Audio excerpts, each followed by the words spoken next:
Once upon a time, in a cozy little burrow tucked under the roots of a giant oak tree, lived a bunny named Pip. Pip was a fluffy, bright-eyed bunny, but he had one tiny problem. He was afraid of the dark. Every night, when the sun would dip below the hills and the shadows grew long, Pip's heart would start to beat like a tiny drum. He would burrow deep under his soft, leafy blanket and refuse to peek out until the morning sunbeam tickled his nose. One evening, as Pip was getting ready for bed, his mother gave him an extra tight hug. "Pip, my dear," she said softly, "there's nothing to be afraid of.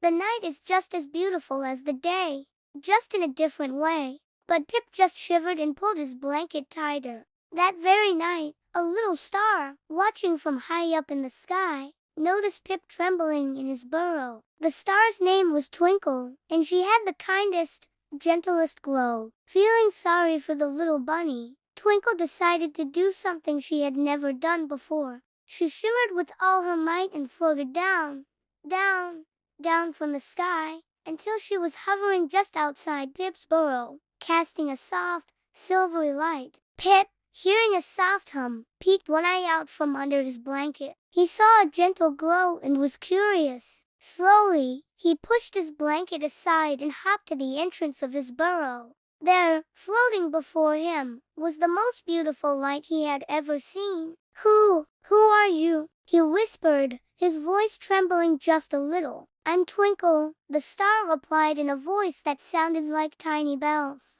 "I saw you were scared, so I came down to show you that the night is full of friends." Pip was amazed. He had never spoken to a star before. Cautiously, he hopped out of his burrow. Twinkle floated ahead, leading him into the moonlit meadow. "Look," she whispered. Pip looked where she pointed. He saw a family of fireflies dancing in the air, their little lights blinking on and off like 1,000 tiny lanterns. They weren't scary at all. They were beautiful. "They're painting pictures in the dark," Twinkle explained. Pip giggled as one of the fireflies landed on his nose, blinked twice, and then flew off to rejoin the dance. Next, Twinkle led Pip to the edge of a quiet pond. "Listen," she urged. Pip pricked up his long ears. He heard the gentle ribbit of frogs singing a nightly chorus, a deep and rumbling song that was surprisingly comforting. A wise old owl hooted from a high branch.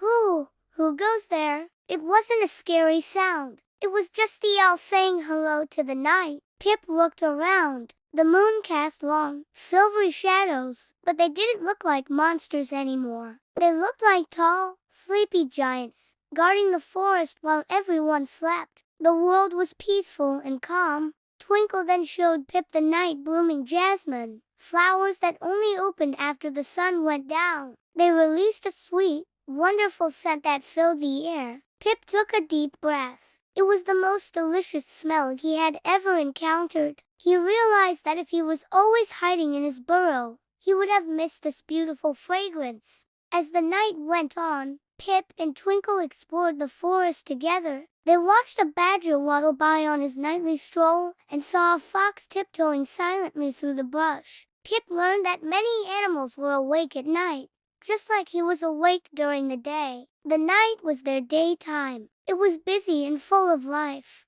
not empty and scary. Pip even started to play. He played hide and seek with Twinkle among the moon-dappled bushes. Her soft light would give her hiding spot away, and Pip would hop with glee when he found her. He had never had so much fun after sunset. As the first hint of dawn began to paint the eastern sky in shades of pink and orange, Twinkle started to float upwards.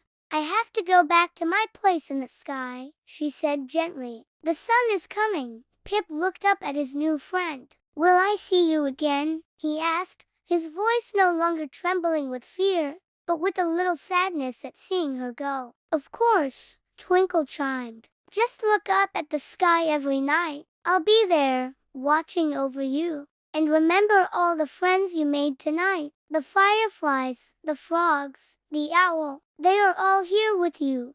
Pip waved a paw as Twinkle rose higher and higher, her light getting smaller and smaller until she was just another sparkling diamond in the morning sky. Pip hopped back to his burrow, his heart full. He wasn't tired, but he was content. He snuggled into his bed, but this time, he didn't pull the blanket over his head. He lay there, looking out the entrance of his burrow, watching the last of the stars fade away. From that day on, Pip was no longer afraid of the dark. Every evening, he would sit at the entrance of his burrow and wait for his friend Twinkle to appear. He would listen for the frogs' chorus and watch the fireflies dance. He learned that the night wasn't something to be afraid of. It was a magical time, full of its own special wonders and friends. And sometimes, if he looked very closely, he was sure he could see Twinkle give a little wink, just for him.